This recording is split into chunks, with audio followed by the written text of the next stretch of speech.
दिल्ली के सफदरजंग अस्पताल में कोरोना वायरस के एक संदिग्ध मरीज ने 7वीं मंजिल से कूदकर आत्महत्या कर ली। बताया गया कि पंजाब के रहने वाले 35 साल के तनवीर को दिल्ली एयरपोर्ट पर जांच के बाद अस्पताल में भर्ती करवाया गया था, जो बुधवार को ही ऑस्ट्रेलिया के सिडनी से लौटा था। पुलिस के मुताबिक विमान से उतरने के बाद उसने सिरदर्द की शिकायत की थी।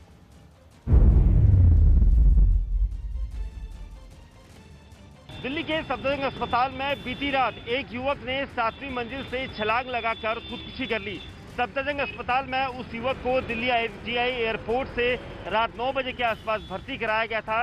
ये माना जा रहा था कि कोरोना वायरस से संक्रमित होने का उस पर संदेह था, क्योंकि जब वो एयरपोर्ट पहुंचा था उस वक्त उसको कई तरह की परेशानी हुई थी, उसे सिरदर्द हुआ था और उस सिरदर्द की वजह से वो काफ़ी परेशान था, जिसके बाद उसे यहाँ पर भर्ती कराया गया था। यहाँ पर कोरोना वार्ड जो 7वीं मंजिल पर था, वहाँ पर आइसोलेशन वार्ड में उसे भर्ती कराकर उसका सैंपल लेने की सूत्रों से पुख्ता जानकारी दी है और ये कहा गया कि उसका सैंपल लिया गया था, लेकिन वो कोरोना वायरस से पीड़ित था या नहीं अभी तक ये साफ नहीं हो पाया। लेकिन संक्रमित होने का संदेह था, जिसके बाद उसे यहाँ पर भर्ती कराया गया था। लेकिन सैंपल लेने के तुरंत बाद ही लगभग 9:30 बजे रात को उसने 7वीं मंजिल से छलांग लगाकर खुदकुशी कर ली।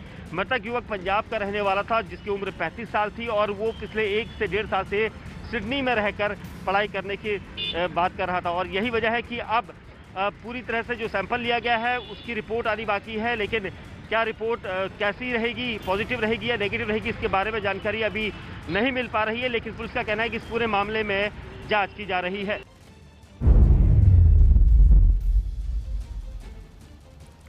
कोरोना वायरस के खतरे के बीच हरियाणा में स्कूलों की परीक्षाएं 31 मार्च तक टाल दी गई हैं। सरकार ने हरियाणा स्कूल शिक्षा बोर्ड की सभी परीक्षाएं टालने का आदेश जारी किया है।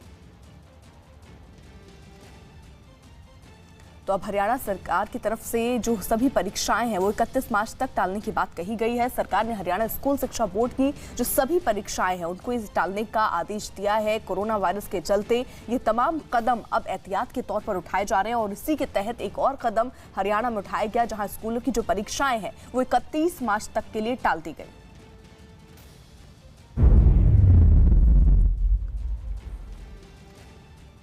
कोरोना वायरस के खतरे के बीच एम्स के डॉक्टर AS मल्ही ने लोगों को घर पर ही रहने की सलाह दी है। मल्ही की तस्वीर को कल ही PM मोदी ने ट्विटर पर शेयर कर तारीफ भी की थी। इस तस्वीर में डॉक्टर मल्ही ने एक प्रिंट आउट हाथ में ले रखा था और इस प्रिंट आउट पर संदेश लिखा था कि हम आपके लिए काम कर रहे हैं और आप हमारे लिए घर पर रहेंगे। कल प्रधानमंत्री नरेंद्र मोदी ने एक डॉक्टर की फोटो को ट्वीट किया और कहा कि डॉक्टर की सुनिए। क्या कह रहे थे वो डॉक्टर, इस पर बात करने के लिए हमारे साथ खुद वो डॉक्टर एम्स से डॉक्टर AS मल्ही मौजूद हैं। ये पहले आप देखिए, जो इन्होंने चेस्ट पर एक प्लेकार्ड लगाया हुआ है, यही प्लेकार्ड था जिसको कल PM मोदी ने रीट्वीट किया है। क्या कहता है आपका प्लेकार्ड? देखो, प्लेकार्ड बहुत सिंपल है। हम डॉक्टर्स आपकी इधर सेवा के लिए हाजिर हैं, ऑल हॉस्पिटल्स अक्रॉस इंडिया, और आप सिर्फ घर बैठ के आप घर ही बैठें तो सबसे बेटर है। महामारी के लिए भी बेटर है। क्यों बेटर है? क्योंकि 2 तरह के पेशेंट्स होते हैं, एक केसेस होते हैं और एक कैरियर्स होते हैं। केसेस जो होते हैं वो उनको तो हम आइसोलेट कर सकते हैं, अलग जगह पे बिठा के उनको 14 दिन का क्वारंटाइन करा के काम किया जा सकता है। बट जो कैरियर्स होते हैं, एसिम्प्टोमेटिक पेशेंट्स होते हैं और सब क्लिनिकल केसेस होते हैं, उनको हम पता नहीं है, कोई भी हो सकता है, मैं भी हो सकता हूँ, आप भी हो सकते हो और ये भी हो सकते हैं, कोई भी हो सकता है। अगर उसका बचाने का तरीका यही है कि आप जितना ज़्यादा गैदरिंग्स हैं उसको अवॉइड किया जाए।